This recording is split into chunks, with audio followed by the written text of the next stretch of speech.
Hey babes, my name's Hannah. And my name's Chasity. Welcome back to Bookish Babes. Let me start off by addressing the fact that we haven't filmed in, what, like a month? It's been longer? I think it's been longer. Yeah, I think it's been two. Completely my fault. I had like the craziest few months of my life, you know, finishing up school, taking my like not state exam, my like national exam. But done with school. Yay! So, completely my fault. Anyway. It's okay though. Because we haven't filmed, we figured we would just do like a fall reading wrap up. So like August, September, October for me. She's gonna do a separate video on her October wrap up because she did like a reading challenge. So she's gonna do a video on that. Yes. I will be doing a reading challenge with a guest star. Yes. Are you doing Alicia? Alicia and hopefully Santana. Hopefully we will have both of them. Yay. But I'm gonna tell you about what I read in October because I only finished one book in September because that is when I was studying for my exam. Okay. But I've got 8 total to talk about between the 3 months. And I think you've got 13 to talk about? 13. Okay. Yeah. So she will start and end and have a couple extra. But do you want to begin? Yes. Okay, so the first one that I read in August was Just for Now by Abby Glines. That was the Seabreeze novel number 4. I gave that one 4 stars. You know, I really do like Seabreeze more than the Rosemary Beach. Really? I couldn't get into Seabreeze. Really? Mm-hmm. First one really got me, and I do like that one a lot better. Yeah, I did read the first Seabreeze, but then I didn't read any of the other ones. However, there are some, like, because I read some more of them throughout, you'll hear me mention them again. There are a few that are like less stars for me that I had some issues with, but like, you know how like Nan was just like a thorn in our sides throughout Rosemary Beach. There's not that kind of character. No, I haven't encountered a character like that. So one thing that was my goal this year was to reread some classics that I read in high school. I think I want to say it was Emma Books do this. Not recently, it was a while ago, and I've always wanted to do it. I read 2 of them and I was over it. But let me talk about the 2 that I read. The first one was Lady Susan by Jane Austen. So this is one that I was supposed to read in high school, but I just ended up looking up on Spark Notes. I didn't actually read it, and I really shouldn't have wasted my time with it. This is, I want to say this is Jane Austen's least popular book, and I see why. This was just all about how Susan was like a slut, and how she was just a vile human being who like wanted her daughter to marry somebody for her own personal gain. And the weirdest thing about this book for me is that it's not plot driven like I think so many of my favorite books are. There wasn't really much of a plot. It was just kind of about these characters and their relationships with each other, which when there's not really a storyline, it's kind of all hard to follow. Maybe I'm just not smart enough to keep up with Jane Austen's books because they were written so long ago. But this was it was not a winner for me. Okay. Yeah. Jane Austen I have trouble getting into. Yeah, maybe I'm just stupid, but... I don't think you're just stupid. The next one that I read was The Gospel of Loki by Joanne M. Harris. This one I gave 5 stars for sure. I really loved the telling of this one. It's a really good retelling of Norse mythology, and I really liked it because it was told from Loki's point of view. So of course, you know, I really did love this one though. Yeah. Second one I'm going to talk about, I'm actually not going to talk about at all because I feel like everybody and their dog has read Lord of the Flies. I remember this being You have not? No, I have not. So maybe you should at some point, like don't rush it, you know what I mean? Okay. It was one of my favorites in high school, I think just because I hadn't read all that much. But now I'm like, okay, like they're really heavy on the themes. It's really trying to prove a point, and sometimes the point is like so in your face that it's kind of hard to like focus on anything else. It's interesting though. Okay. It definitely does show you what happens to human beings in difficult situations. And I think it's a good adaptation of that, or a good depiction of that, but you know. Okay. The next one was I Like You, I Hate Her. And it's part of the series called Something Like Love. It's book 3 by J.R. Rogue. I was lucky enough to get an advanced reader copy of this, so I still don't think it's out yet. I gave this one 5 stars. I really, really, really loved the characters in this one, Tristan and Joe. This one is a little bit different than her other ones. You've been looking forward to this one, right? Yeah, I really, really loved this one. Adored it. Yeah. Highly recommend. Yay. Next one is one that I feel like I'm like the last person to read. It was People We Meet on Vacation. I want to say I read this in, so I actually don't know what month I read any of these in because I haven't been keeping track of it. I want to say I read this one in August or September though. I loved it. It's so good. I loved it. I love a good second chance romance. I have to say, when I was first reading it, I felt like it was a little slow. Like I kept thinking like what happened between these two that caused like that distance. Yeah, and I kind of just like wanted a slow it. Yeah, burn, it's yeah. very, but it's so worth it. And I love authors who do like imperfect characters really well. And the main character is very imperfect and knows that she's very imperfect. But Alex just like completely squeezed my heart. I loved him so much.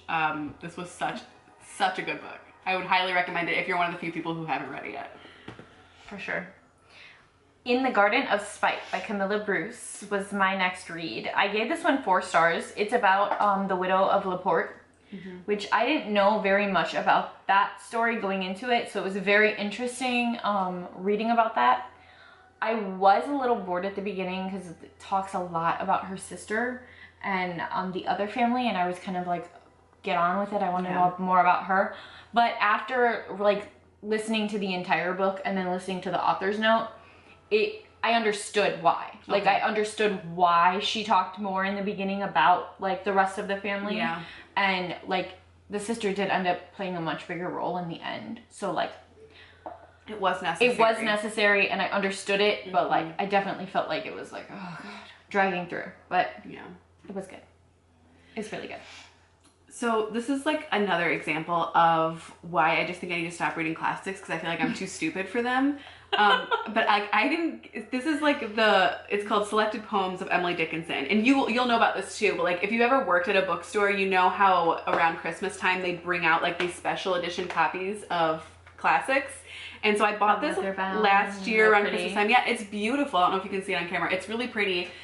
I read this super quickly because it's just like a poetry collection, but like I didn't get it. I didn't know if I was supposed to like feel something or if any of this was supposed to mean something. It's all these, like it says "the" a lot. I don't know. I just didn't. I think I'm just dumb. I don't feel like I should read stuff like this. I feel like it's not poetry doesn't really speak to you. It really doesn't, and poetry and classics are two that like are very out of my comfort zone, so I don't know why and it's older poetry too. I think if you were to get into the world of poetry, like you need to read something more like of today's poetry first before you even try. And I really wanted to like highlight some that like meant a lot to me and mention it in the video, and I don't get any of it. I don't understand it. I don't know what this is supposed to mean. I'm sorry. I almost wasn't even going to include it in this video, but I did read it, so I felt like I needed to include it, but it's like embarrassing that I don't understand it, so. No, I mean, some poetry just like, if you don't get it, you don't get it. I didn't get it. It doesn't speak to you. It's okay. No. It's all right. The next one I read was The Final Girl Support Group by Grady Hendrix, and I was given an advanced reader copy by NetGalley, so thank you, NetGalley. However, I gave this 1 star. Okay. I did not like this book. So thanks, NetGalley, but also... Also sorry. I did not like this book. I did not like the characters. I did not find them relatable. I did not like this book. I felt like they were just not their reactions to all of the situations, because basically it's like the final girls surviving after like the horror movies, you know?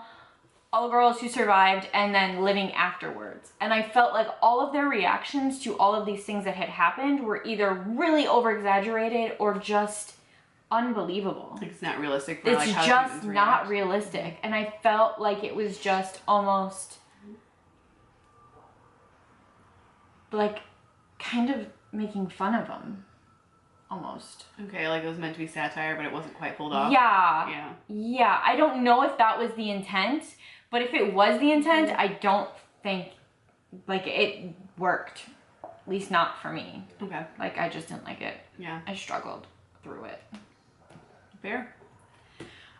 This one I for sure read during October. I bought this a few years ago and always meant to read it during October. It's Edgar Allan Poe, Complete Poems. I don't know if it's everything, all the poems that he's ever written, but you know, he's reminds me of spooky season. So This was Fair. fine, except for the fact that it started out with Annabelle Lee, which just gave me like war flashbacks to high school of having to annotate Annabelle Lee over and over again. Over and over and over again. And over and over again. But this one I got a lot more than Emily Dickinson. It also had The Raven, which I feel like is a classic. Like everybody else, I feel like that's my favorite by him. It's kind of like the most, it's another one that I read in high school, so it's one that I was already familiar with. But it was nice. It was nice to read during that season. Okay. So the next one for me was Sometimes It Lasts by Abby Lyons. 5 stars for this one. This was Seabreeze 5. Cage and Eva are one of my favorite couples in the Seabreeze series. Yeah, that's what it's called. Yeah, It is a series. It is a series, yeah. So I enjoyed having another book with them. I also am a sucker for this trope. I'm not going to tell you which trope it is. Read it, find out. So I enjoyed having another book with them. Was it necessary? No. But, you know, I enjoyed it. It was a good read. I love it. You know, sometimes I'm just in the mood for a book like this, and that was one of those that I was just in the mood for, so it worked. So I give it 5 stars, because I did like it.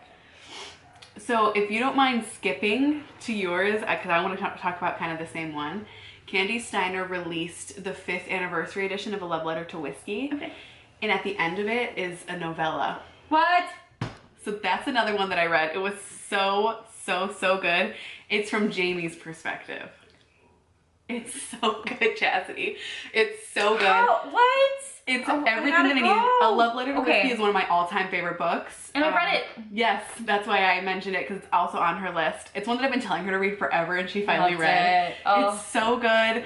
And I don't want to like spoil anything about the novella for anybody who hasn't read like the actual novel yet, because it does go into what happens after that last, and I don't want to spoil the way it ended. Yeah. So it was just everything I didn't know I needed. I like literally sat down, I read the whole thing in a couple hours. Like I didn't put it down. Me and my Kindle were just sitting there swiping together. It was incredible. It was, like I said, I've always kind of felt this weird feeling with like the ending. I felt like it was very, like she's a great writer, it was a great book, but there was some things that weren't wrapped up for me. And the novella wrapped some things up for me. Yeah. I gotta read it now. Yeah. Okay, so yeah, I read that one too. I gave it 5 stars. Love. It was heartbreaking. It was. It's like so heartbreaking, but so good, and I loved it. And if you want like a really good angsty romance, A Love Letter to Whiskey definitely is like the back and forth. Frustrating, but so good. Yeah. Okay, so then I will just go to next one. Okay, so Misbehaving, Seabreeze number 6 by Abby Lyons. This one was the one I was talking about. I gave this one 3 stars. This is about Jason and Jess. Jason drove me nuts. Okay. I really liked Jason in previous novels in this series, and there's some things that he says and does in this one that I was like, For most of the book, I kind of felt like he didn't deserve Jess, and I didn't really like him, and maybe he kind of redeemed himself, but I don't know. I could take it or leave it with him. You're like, I changed my mind.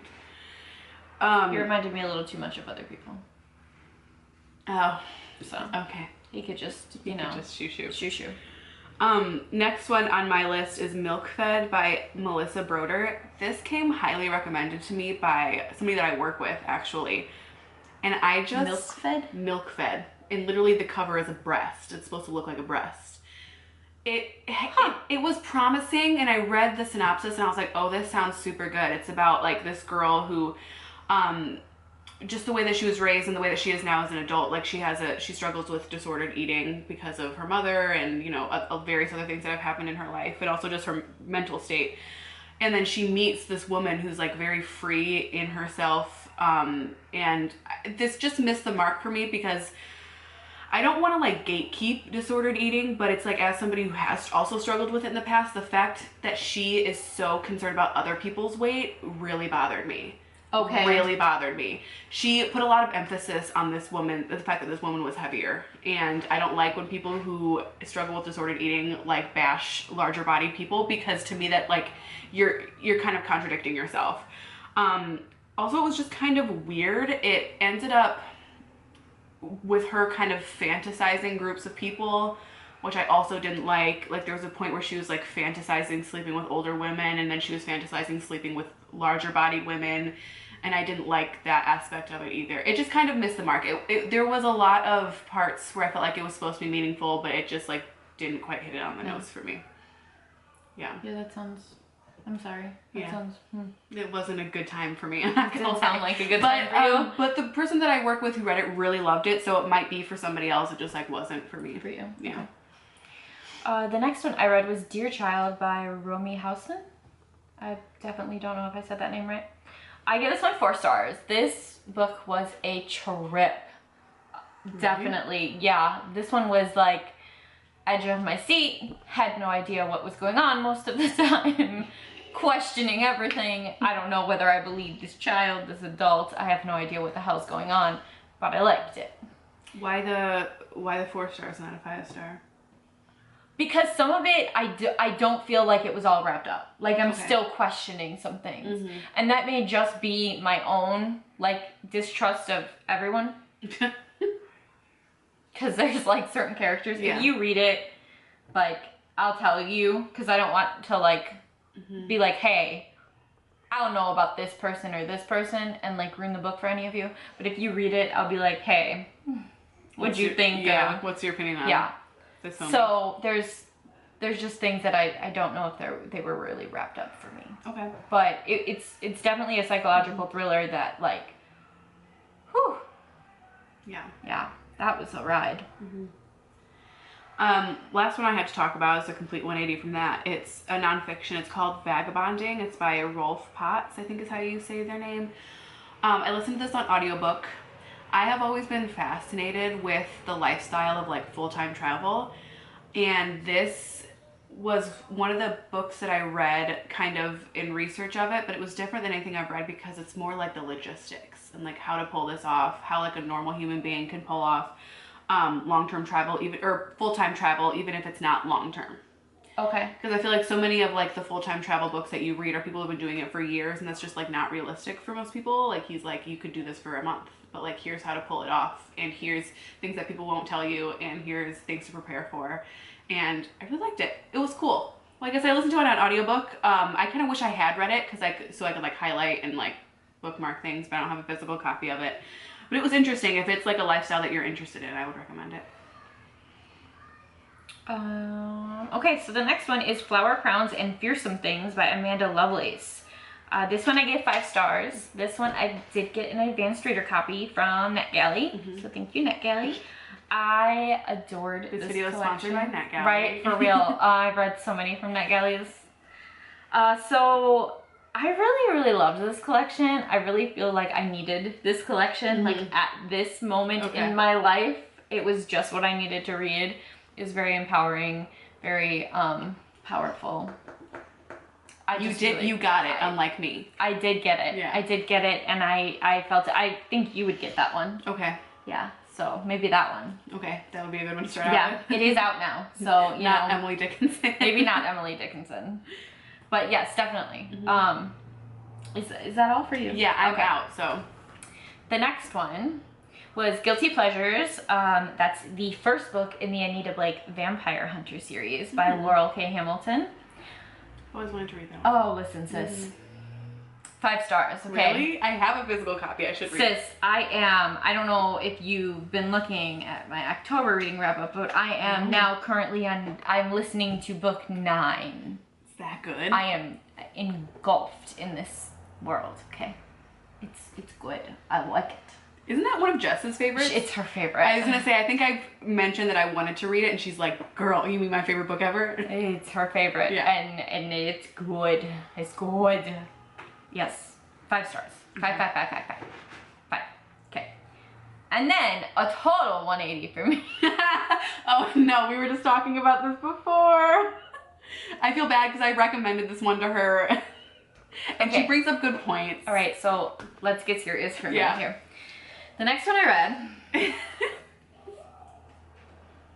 44 Chapters About 4 Men by B.B. Easton. Okay, so here's the thing, okay? I forgot we were talking about this, I'm sorry. I went into this expecting like a funny, quirky memoir because that's what I had pretty much heard. I did not like this book. I didn't. So she sits it down and I'm like, oh, you read it? She goes, yeah, hated it. I was like, oh no. Okay, so I have a few issues with it. Yeah. And I'm gonna be completely honest, okay? And I know a lot of people like this book. A lot of people like it. A lot Including of people find Colleen it. Hoover? Yeah, I mean, a lot of people find it funny, and I totally get it. I know why a lot of people like it, but I kind of read it and found a lot of deeper issues with it, and maybe I looked a little too far, but we'll see. Okay, so she's like a school, or she was a school psychologist, right? I originally thought that what happened was like her husband had stumbled upon her diary and like read about her ex-boyfriends and then like wanted to like spice it up or whatever. But that's not what happened. That's just not what happened. So he did find something that she wrote. And then she realized he was reading something that she wrote. So she literally wrote fake entries to get him to do the things that she thought were missing. Like the things she wanted to get compliments, to get It's like a lot of sex related things. Like a nickname, like a cutesy name, and like tattoo. and a tattoo. Yeah. Like stupid stuff. Yeah. Okay? Like menial stuff, but things that she felt were missing in her relationship. To me, that's manipulation. And as somebody who's now a little bit older than when I originally was when this book came out, I find a big problem with that. Like that's unhealthy in a relationship. You need to be able to just communicate with your partner.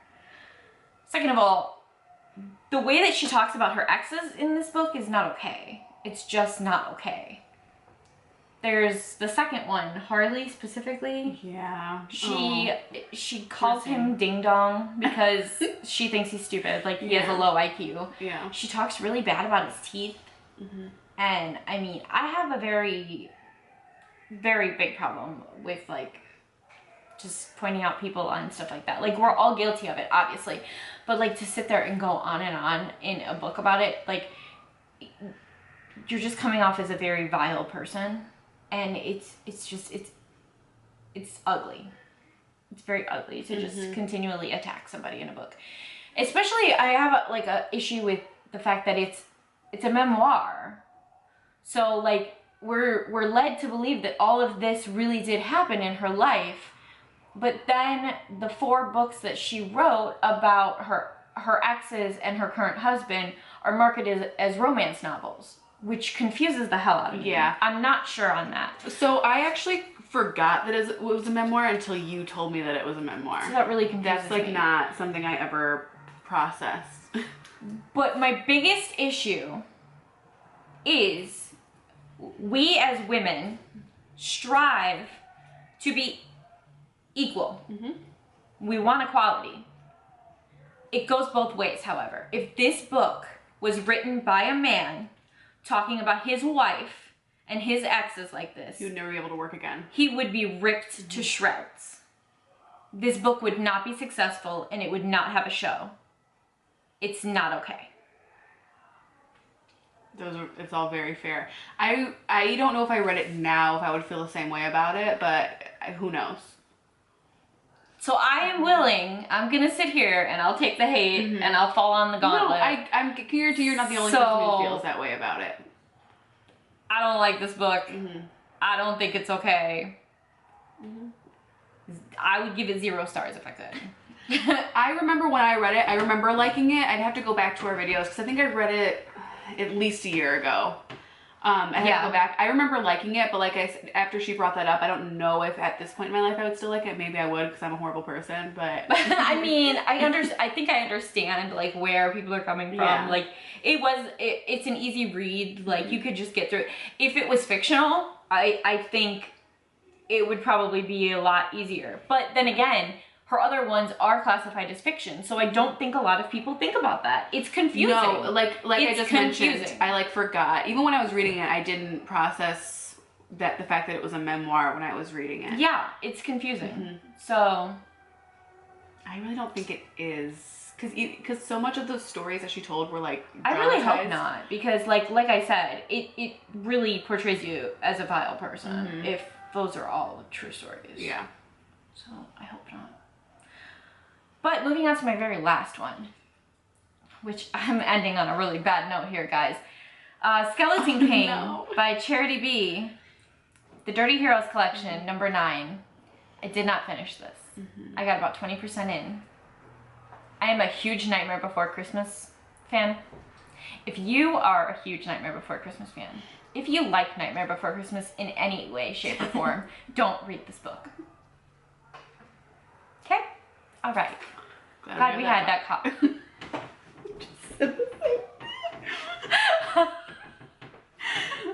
So we spent too much time together. Okay, yeah. Like, I am not a prude when it comes to like dark romances and dark books. Obviously, I read a lot of like messed up stuff. However, Nightmare Before Christmas is a children's movie. There is a line Oh, it's that like I that? am not willing to cross. The first opening scene has necrophilia in it. Okay? And there is a whole lot of trigger warning, rape, and torture, and all kinds of stuff that I was like They've never looked my bouncing the man's Jack. fuck out of here. No. Okay? That's a lot. It's a lot, and one of my friends did finish it. And she said, you made the right call. It doesn't get any better. Oh no. So, people did enjoy it. There's reviews for it that people did enjoy it. But I'm just saying, if you like Nightmare Before Christmas, don't do it. If you don't really care about Nightmare Before Christmas, then you might like it. If you like necrophilia and rape. And torture. Yeah. Well, some people are into torture and like, I can get yeah, down with like- that if that's what you're into. Yeah, But like- rape? No. Mm-mm. Necrophilia? Nope, I don't get that. I don't understand you.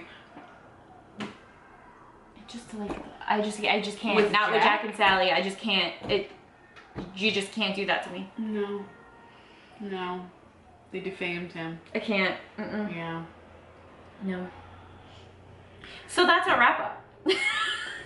We ended on a great note. I'm sorry, guys. With a book that you hated and a book that you didn't finish. So that's what we read. So anyways, read People We Meet on Vacation. Yeah, read the Anita Blake series. Yeah. Read those. Isn't there a show or something based on that? Anita Blake? Yeah. I don't think so. It's Laurel K. Hamilton, right? Mhm. Maybe she wrote another series that there is a... Mary Gentry? I don't know. I don't know. We'd have to Okay. ask Jess. Yeah. She would know. Okay. Okay. Well, that's what we read in what, August, September, and her October. Mm-hmm. We're sorry that we're just, Yeah. completely messing everything up, but hopefully we will be back to our scheduled Yes. programming soon here. Yeah. All right. Well, comment down below. Let us know what you've read recently, and let us know if you enjoyed this shit show. Like and subscribe, and make sure you hit that notification bell so you know when we post next.